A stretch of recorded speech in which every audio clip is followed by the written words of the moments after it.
Hey guys, I have no idea what day it is for today. It's Saturday, but I don't know what number of day on this journey it is. And it's 51 degrees. It feels absolutely wonderful out here. A lot of crap going on in our country right now. I hate to see it. I think no matter what side of the political aisle you fall on, we're all getting played. We better start figuring out a way to come together as humanity instead of being separated by our differences. So here's my attempt at a little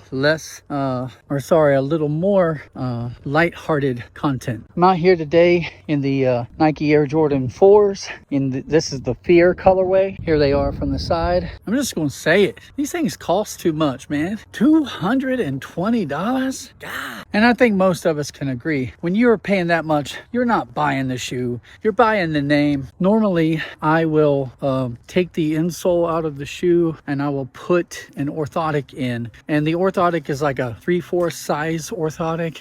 Doesn't take up the full length of the shoe. Provides really good stability in the arch and provides a little bit of a gel at the heel. For this pair of shoes though, it's a little different. I had previously worn these shoes for a while, and the provided insole, well, it's not the cheapest insole that you've ever felt or anything. It is a little more substantial.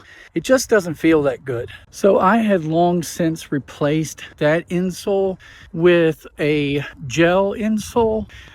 It really doesn't provide stability in the arch, but it does provide just a little bit more cushion in the step, but certainly not to the point of maximum comfort or anything. Because I deal with plantar fasciitis, so there will be times where the foot is incapable of really supporting me as I try to walk barefoot even through the house.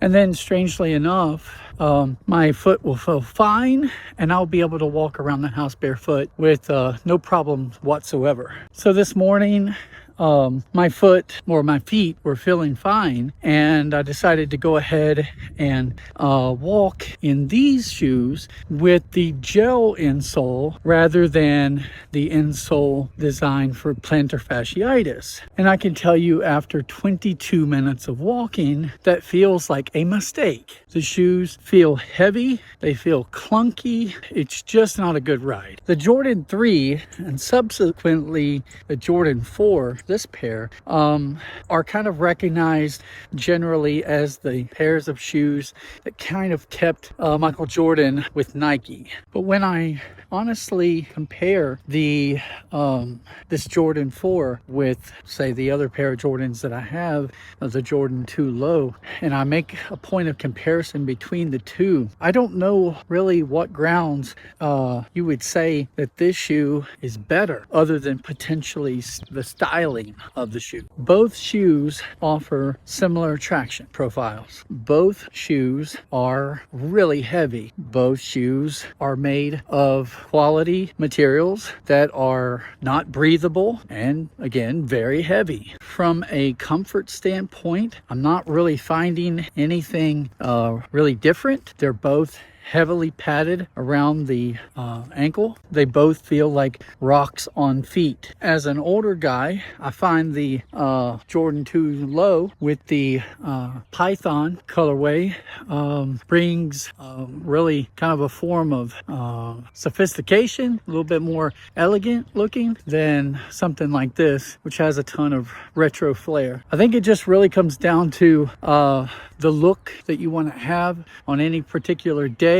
These definitely look more youthful, whereas the other ones are, again, more sophisticated. You compare them better with, say, a tuxedo or something like that. If there are technological upgrades that I'm not aware of, because again, I haven't really looked into, the inside of the shoe or anything, I can't feel it from just a casual perspective. Some shoes you can put on and you instantly know, oh, this is what's up. But in this pair of shoes, I find that the 2s were actually a little bit more comfortable, but not by much. They're on very, very equal playing fields. I believe the Jordan 4 came out in like December of '88, and prior to that, I believe the pair that I reviewed yesterday, the New Balance 650s, I think they were released in 88, and if not, the version that inspired them were released around that same time of 88.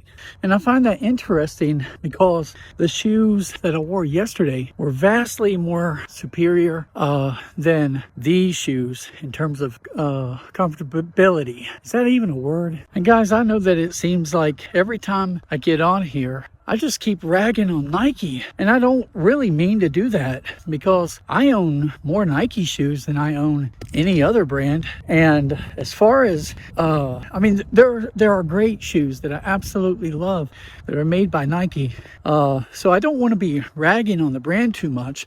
It just so happens that when I step back into these retro shoes as a point of comparison to modern shoes, it just feels awful. But when I've stepped into shoes made by other brands, Pumas or whatever, it's a little bit more forgiving for the most part. And truth be told, if it wasn't for the styling on some of those shoes, I would just probably throw them in the trash because they feel so bad. But I'm not going to throw a $220 pair of shoes in the trash. Despite how they feel, they do look great.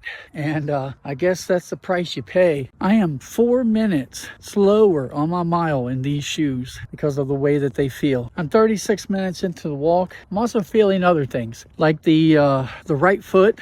I wear a size 10.5, and the right foot is really up against the toe box. It is cramped in there. And the left foot feels fine from a size perspective, but as I right there by the toes, as the shoe bends, it's rubbing up against the top of my toes, man. It's rubbing my big toe, and it's rubbing really bad. Additionally, there's a part on the back of the shoe that's kind of rubbing up against the back of the Achilles there, and very irritating. I don't think these would be all that bad from a casual perspective if you're not walking really anywhere, but if you have to do any walking, forget these things.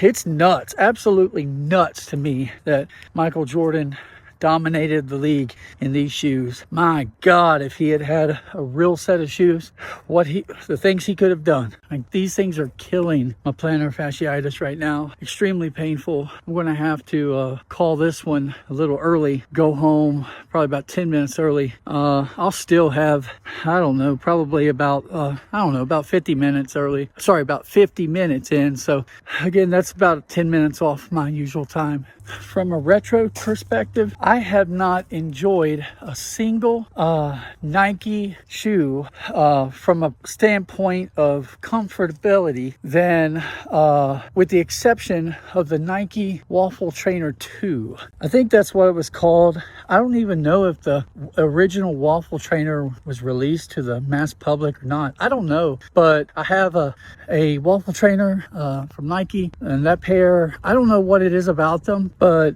they're so lightweight and minimalistic. Just, I love the shoe. Absolutely love the shoe. And that's the only kind of vintage shoe that I found so far that I even like of Nikes. Everything else just feels like complete ass. They look great, and for that, I'll always keep them as part of my collection, and I'll still wear them a lot, but I have to recognize that they feel terrible. So if you're an old dude like me and you still rock some of the old stuff, am I lying? Do I have a case? Do I have a point? Are you replacing your insoles with something a little bit more forgiving? Because this ain't it. This might have worked when we were 8, 9, 10 years old playing out there, but things have came a long way. I picked up a little speed on my usual mile, but it was still a minute slower than usual. Again, these shoes just feel really heavy today. I don't know. I can't wait to get out of them. All right, that's going to do it for today. Thank you guys for watching, and sorry I had to rag on this pair of shoes. It is what it is. I'll see you all tomorrow, hopefully. Later.